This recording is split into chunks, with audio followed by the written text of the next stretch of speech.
Hello students, स्वागत है आपका बीपीएससी कॉर्नर में। फ्रेंड्स, आज के इस वीडियो में हम किरण पब्लिकेशन के वॉल्यूम 2 का जो है प्रैक्टिस सेट 2 को देखने जा रहे हैं। इससे पहले हम लोगों ने जो है प्रैक्टिस सेट 1 को कवर कर लिया है। अगर आपने नहीं देखा है तो आप मेरे चैनल पर जाकर देख सकते हैं।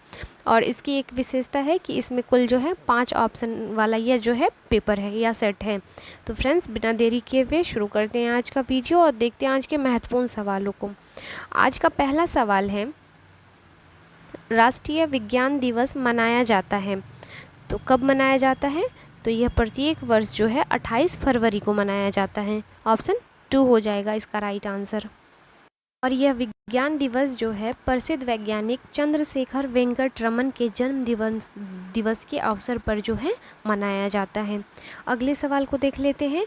अगला सवाल है, निम्नलिखित युग्मों में कौन सा सही सुमेलित नहीं है? तो हमें जो नहीं सुमेलित है उसे चुनना है। तो इसका जो राइट आंसर हो जाएगा ऑप्शन 1 हो जाएगा। फ्लोरीन का जो हो जाएगा, फ्लोरीन्स का फ्लोरीन युक्त कार्बनिक यौगिक, ये इसका जो हो जाएगा राइट आंसर हो जाएगा। नेक्स्ट देख लेते हैं हम अगले सवाल को। हमारा अगला सवाल है, स्टेनलेस स्टील मिश्र धातु है तो यह जो मिश्र धातु है यह हो जाएगा लोहे और क्रोमियम का। ऑप्शन 3 हो जाएगा इसका राइट आंसर। नेक्स्ट सवाल को देख लीजिए। लौंग है तो लौंग क्या है? तो यह जो हो जाएगा बंद कलियां होती हैं। ऑप्शन 3 हो जाएगा। नेक्स्ट सवाल को देख लेते हैं। निम्नलिखित ग्रह को उनकी सूर्य से दूरी के बढ़ते क्रम में व्यवस्थित कीजिए। तो इसको व्यवस्थित करते हैं और देख लेते हैं आगे के ऑप्शंस को। तो इसका राइट आंसर हो जाएगा फ्रेंड्स, सूर्य से दूरी के आधार पर ग्रहों के बढ़ते क्रम जो हो जाएंगे, पहले आ जाएगा आपका पृथ्वी, फिर आ जाएगा आपका बृहस्पति, फिर आ जाएगा आपका यूरेनस और फिर आ जाएगा आपका प्लूटो। तो इसका राइट ऑप्शन जो हो जाएगा ऑप्शन 1 हो जाएगा। 2 3 4 1। अगले सवाल को देख लीजिए। अगला सवाल है, निकट दृष्टि दोष को ठीक किया जाता है तो यह ठीक किया जाता है अवतल लेंस प्रयुक्त करके। तो ऑप्शन 2 हो जाएगा। नेक्स्ट सवाल को देख लेते हैं। अगला सवाल है, माँ और शिशु के बीच गले लगना या चूमना निम्न हार्मोनों में किसके मोचन को प्रेरित करता है? तो यह जो इसका आंसर हो जाएगा ऑप्शन 2 हो जाएगा, नॉर एड्रीनलिन। ऑप्शन 2 हो जाएगा। नेक्स्ट है, भौतिक परिवर्तन का एक उदाहरण है तो यह हो जाएगा आपका ऑप्शन 3 हो जाएगा। उपयुक्त में से एक से अधिक जो है भौतिक परिवर्तन के उदाहरण हैं। नेक्स्ट देख लेते हैं हम अगले सवाल को।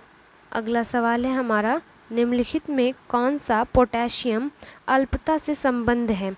तो यह हो जाएगा आपका ऑप्शन 2 हो जाएगा इसका राइट आंसर, निम्न रक्तचाप। नेक्स्ट सवाल को देख लीजिए।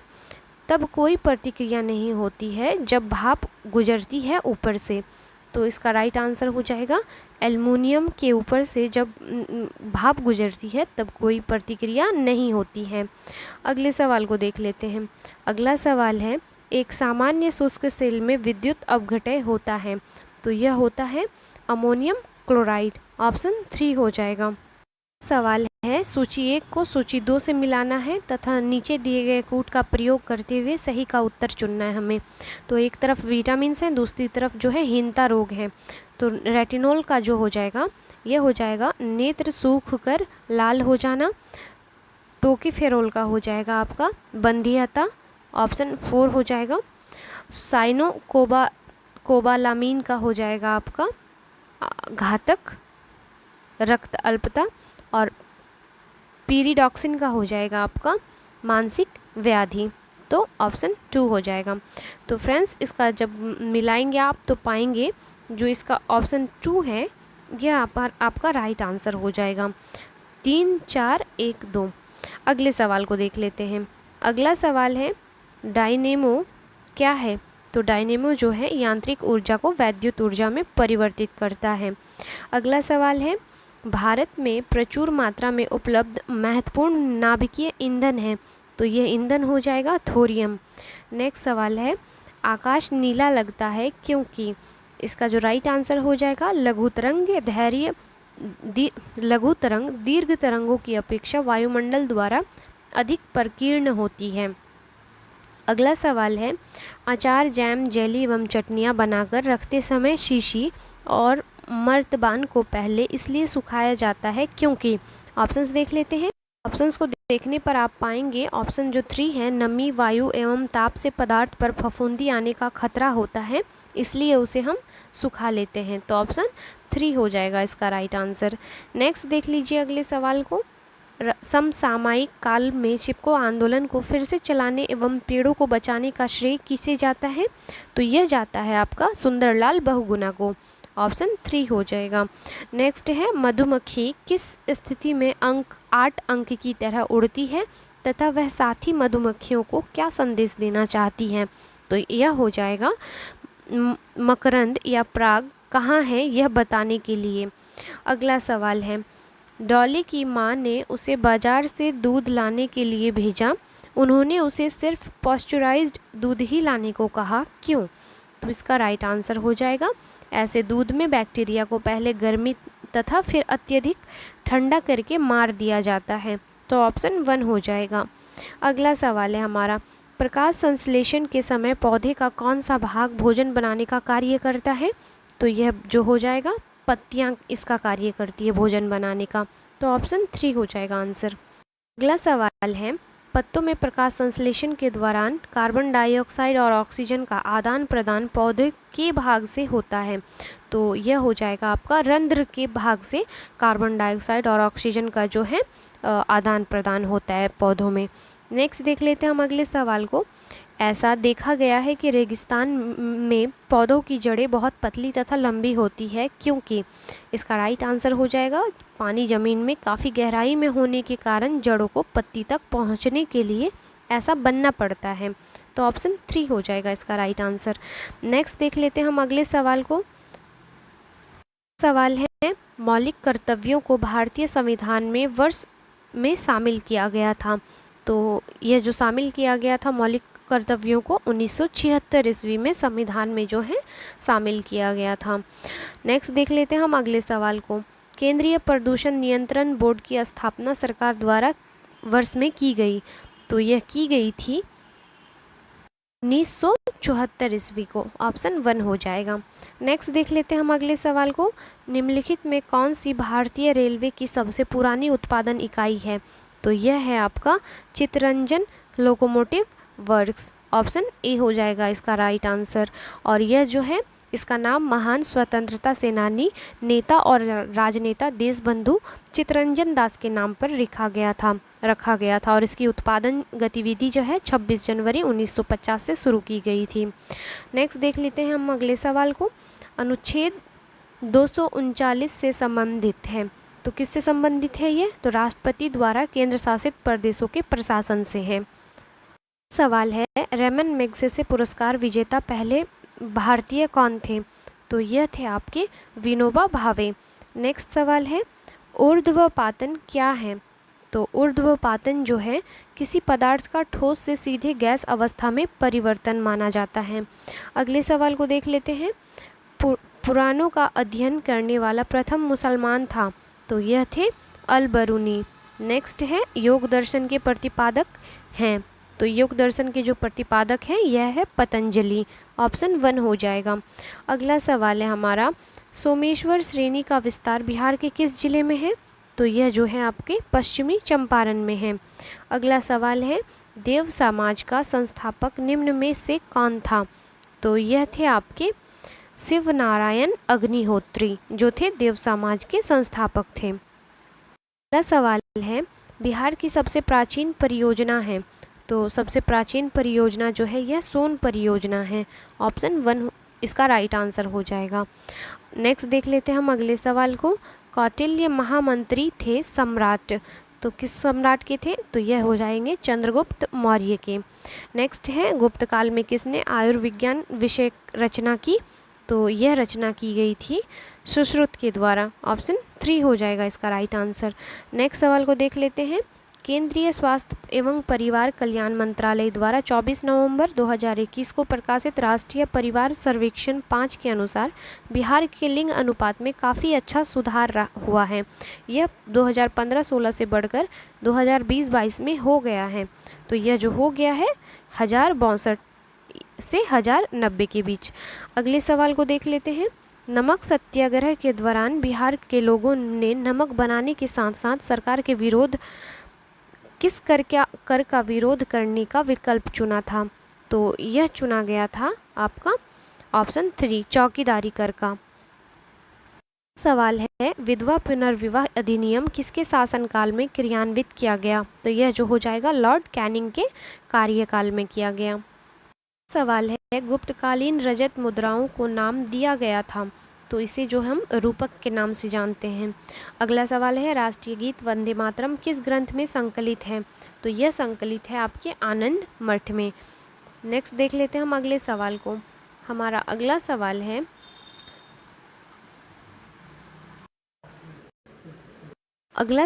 है अभिनव भारत का गठन किया गया था? तो यह किया गया था वीडी सावरकर के द्वारा। ऑप्शन 3 हो जाएगा राइट आंसर। नेक्स्ट देख लेते हैं हम अगले सवाल को। निम्नलिखित में कौन एक सुमेलित है? एक तरफ लेखक और दूसरी तरफ पुस्तकें दिया गया है, तो आपको सुमेलित जो है वही बताना है। तो इसका जो राइट आंसर हो जाएगा वो हो जाएगा ऑप्शन 2 रफ़ीक ज़कारिया ने जो लिखा है the man who divided India. Next देख लेते हैं हम अगले सवाल को। बिहार में गंगा नदी में दक्षिण दिशा से मिलने वाली नदियों में कौन नहीं है? तो जो नहीं है यह हो जाएगा आपका महानंदा। महानंदा जो है दक्षिण दिशा की नदी नहीं है, यह बिहार में आपके उत्तर दिशा से आती है। नेक्स्ट देख लेते हैं हम अगले सवाल को। चंपारण का सत्याग्रह वर्ष में हुआ था? तो यह हुआ था 1917 ईस्वी में। नेक्स्ट सवाल है गांधी जी ने जिस विदेशी पत्रकार को डांडी मार्च के समय अपने साबरमती आश्रम में ठहराया था वह जो था वेब मिलर था। ऑप्शन बी हो जाएगा इसका राइट आंसर। नेक्स्ट देख लेते हैं अगले सवाल को। ध्रुव की दादी आंवला, अमरूद, नींबू तथा संतरा आदि का सेवन नहीं करती हैं, जो कि विटामिन सी के उत्तम स्रोत हैं। अपेक्षित है कि उन्हें निम्नलिखित में कौन सी बीमारी या रोग हो सकता है? तो उन्हें जो है स्कर्वी नामक रोग हो जाता है, क्योंकि यह जो होता है विटामिन सी की कमी से होने वाला यह रोग है। अगला सवाल है हमारा सोयाबीन, बादाम, पनीर, मटर एवं राजमा आदि से शरीर का विकास करने के लिए की प्राप्ति होती है? तो यह जो होता है विटामिन की प्राप्ति के लिए होती है। ऑप्शन 3 हो जाएगा इसका राइट आंसर। नेक्स्ट देख लेते हैं हम अगले सवाल को। कार्बोहाइड्रेट किन गैसों के मिश्रण से तैयार होता है? तो यह होता है कार्बन, हाइड्रोजन तथा ऑक्सीजन के मिश्रण से। नेक्स्ट सवाल है प्राचीन काल में महलों एवं किलों में बावली बनी होती थी, बावली एक क्या है? तो यह जो हो जाएगा सीढ़ी नुमा कुआं होता था जिसे बावली कहा जाता था। अगला सवाल है मिट्टी के बर्तनों को बनाकर धूप में सुखाने के बाद आग में क्यों पकाया जाता है? तो इसलिए पकाया जाता है उन्हें पक्का बनाने के लिए। ऑप्शन 3 हो जाएगा राइट आंसर इसका। अगला सवाल है जल के शुद्धिकरण के लिए क्या करना चाहिए? तो ऑप्शंस देख लेते हैं। आंसर हो जाएगा उपयुक्त में से एक से अधिक प्रक्रियाओं को करना चाहिए। नेक्स्ट देख लेते हैं हम अगले सवाल को। अगला सवाल है हमारा किसने भारतीय राष्ट्रीय कांग्रेस पर प्रार्थना, याचना तथा विरोध की राजनीति करने का आरोप लगाया? तो यह लगाया गया था बाल गंगाधर तिलक के द्वारा। नेक्स्ट सवाल है हमारा निम्नलिखित में से कौन कैबिनेट मिशन 1946 का सदस्य नहीं था? तो जो नहीं थे इसके सदस्य लॉर्ड वेवेल, बाकी ये तीनों जो हैं एवी अलेक्जेंडर, पैंथिक लॉरेंस, ये दोनों जो हैं ये दोनों ही सदस्य थे कैबिनेट मिशन के। नेक्स्ट देख लेते हैं हम अगले सवाल को। 1940 में संचालित व्यक्तिगत सत्याग्रह आंदोलन में प्रथम सत्याग्रही कौन था? तो यह थे विनोबा भावे। ऑप्शन 3 हो जाएगा इसका राइट आंसर। नेक्स्ट सवाल को देख लीजिए। निम्नलिखित में से क्या ऊर्जा का एक गैर पारंपरिक स्रोत है? तो यह जो हो जाएगा आपका पवन जो है गैर पारंपरिक स्रोत में आता है। अगला सवाल है हमारा निम्नलिखित में कौन चौरी चौरा कांड की वास्तविक तिथि है? तो इसका जो वास्तविक तिथि हो जाएगा 5 फरवरी सन 1922 को यह हुआ था। अगला सवाल है, एक साप्ताहिक के रूप में यंग इंडिया का शुभारंभ किया गया था। तो इसका शुभारंभ किया गया था होम रूल पार्टी ने। ऑप्शन 1 हो जाएगा इसका राइट आंसर। और होम रूल की स्थापना किसने की थी? तो एनी बेसेंट के द्वारा की गई थी। नेक्स्ट देख लेते हैं हम अगले सवाल को। अगर भारत के राष्ट्रपति के चुनाव में कोई विवाद है तो उस विवाद को सौंपा जा सकता है, तो उसे हम भारत के सर्वोच्च न्यायालय को सौंपते हैं। ऑप्शन 3 हो जाएगा। सवाल है, भारतीय संविधान भारत के राष्ट्रपति को अधिकार नहीं देता है, तो जो नहीं देता है राज्यों की मुख्यमंत्री की नियुक्ति का। अगला सवाल है, भारतीय संविधान की प्रस्तावना में जिन आदर्शों एवं उद्देश्यों की रूपरेखा दी गई है उनकी आगे व्याख्या की गई है। तो क्या व्याख्या है? तो मूल अधिकार, राज्य के नीति निर्देशक सिद्धांत एवं मौलिक कर्तव्यों के अध्यायों में। सवाल है, भारतीय संविधान के लिए प्रथम संशोधन विधेयक है, तो कब किया गया था? तो यह 1951 में किया गया था प्रथम संविधान संशोधन, जिसमें जो है संपत्ति अधिग्रहण, भूमि सुधार, न्यायिक समीक्षा जैसे विषयों को शामिल किया गया था। अगला सवाल है, निम्न में से कौन एक संवैधानिक संशोधन मौलिक कर्तव्यों से संबंधित है? तो यह जो हो जाएगा 44वें संविधान संशोधन से संबंधित है मौलिक कर्तव्यों का, क्योंकि यह जो है आपके 44वें संविधान संशोधन के द्वारा जो है आपके। अगला सवाल है, सरकारों द्वारा शुल्क एवं कर लगाने का अधिकार संविधान की किस अनुसूची में उल्लेखित है? तो यह 7वीं अनुसूची में उल्लेखित है। अगला सवाल है, जोखिम भरे उद्योगों में बाल श्रम का उपयोग निषिद्ध किया गया है, तो यह जो किया गया है उपयुक्त में से एक से अधिक हो जाएगा इसका राइट आंसर। नेक्स्ट देख लेते हैं हम अगले सवाल को। निम्नलिखित प्रस्तावों में से किसका संदर्भित संबंध संघीय बजट से है? तो यह हो जाएगा आपका ऑप्शन 3 कटौती प्रस्ताव का। नेक्स्ट है, निम्नलिखित युग्मों में कौन सुमेलित है? तो जो सही सुमेलित है ऑप्शन 1 हो जाएगा। संविधान की धारा 352 जो है आपात स्थिति की घोषणा से संबंधित है, यह जो हो जाएगा युग्म सही हो जाएगा। अगला सवाल है, काली मुद्रा क्या है? तो काली मुद्रा जो है यह अवैध आय है जिस पर आयकर नहीं दिया जाता है। अगले सवाल को देख लीजिए, भारत में राज्यों के अवस्थापना सुधार के लिए ऋण एवं अनुदान निम्नलिखित में से किस एक संस्था द्वारा दिए गए हैं? ऑप्शंस देख लेते हैं। राइट आंसर हो जाएगा विश्व बैंक के द्वारा, ऑप्शन 1 हो जाएगा। अगला सवाल है, भारत के निम्नलिखित में किस राज्य में पदियानी भद्रकाली मंदिर में किया जाने वाला एक धार्मिक नृत्य स्वरूप है? तो यह हो जाएगा आपका केरल का यह जो है धार्मिक नृत्य स्वरूप है। अगला सवाल है, निम्नलिखित में कौन सा एक पारिस्थितिकी तंत्र पृथ्वी के सर्वाधिक क्षेत्र पर फैला हुआ है? तो यह हो जाएगा सामुद्रिक जो होता है पारिस्थितिकी पृथ्वी के सर्वाधिक क्षेत्र पर फैला हुआ है। अगला सवाल है, सूची 1 को सूची 2 से मिलाना है और सही उत्तर का हमें चयन करना है। तो जब आप सही मिलाएंगे फ्रेंड्स तो आप पाएंगे जो बर्लिन है यह स्प्री नदी के तट पर अवस्थित है, वहीं लाहौर जो है यह रावी नदी के तट पर है, न्यूयॉर्क जो है यह आपके हडसन नदी पर है और रोम जो है टाइबर नदी पर है। इस प्रकार आपका राइट आंसर हो जाएगा ऑप्शन 2 हो जाएगा इसका राइट आंसर। नेक्स्ट देख लेते हैं हम अगले सवाल को। लक्षद्वीप टापू अवस्थित है, तो ये अवस्थित है दक्षिण पश्चिम भारत में, ऑप्शन 1 हो जाएगा। अगला सवाल है, संयुक्त राज्य अमेरिका में सिलिकॉन वैली अवस्थित है, तो ये अवस्थित है कैलिफोर्निया में। अगला सवाल है, कुल्लू घाटी जिन पर्वत श्रेणियों के बीच अवस्थित हैं वे हैं, तो वो हो जाएगा धौलाधर तथा पीर पंजाल। अगला सवाल है, भारत में कहवा का सबसे बड़ा उत्पादक राज्य है, तो यह राज्य हो जाएगा आपका कर्नाटक। नेक्स्ट सवाल है, निम्नलिखित नगरों में कौन कर्क रेखा से निकटतम दूरी पर अवस्थित है? तो जो सबसे करीब अवस्थित है यह है आपका उज्जैन। अगला सवाल है, निम्नलिखित में कौन सा एक ओजोन परत की क्षीणता के लिए उत्तरदायी नहीं है? तो जो नहीं है उत्तरदायी यह है आपका नाइट्रस ऑक्साइड। अगला सवाल है, भारत में सर्वाधिक जैव विविधता पाई जाती है, तो यह पाई जाती है कश्मीर घाटी में। सॉरी फ्रेंड, फ्रेंड्स शांत घाटी में, ऑप्शन 2 हो जाएगा इसका राइट आंसर, कश्मीर घाटी नहीं होगा। नेक्स्ट देख लेते हैं हम अगले सवाल। अगला सवाल है, महिलाओं की एक पत्रिका वामबोधिनी पत्रिका के संपादक थे। तो यह जो संपादक थे ऑप्शन 1 हो जाएगा, उमेश चंद्र दत्ता। नेक्स्ट सवाल है हमारा, निम्न में सही सुमेलित है। तो जो सही सुमेल है यह हो जाएगा कंवर झील पक्षी अभयारण्य, जो कि बेगूसराय में अवस्थित है। फ्रेंड ये रहा आज का आपका वीडियो, मिलते हैं नेक्स्ट वीडियो में, तब तक के लिए थैंक यू।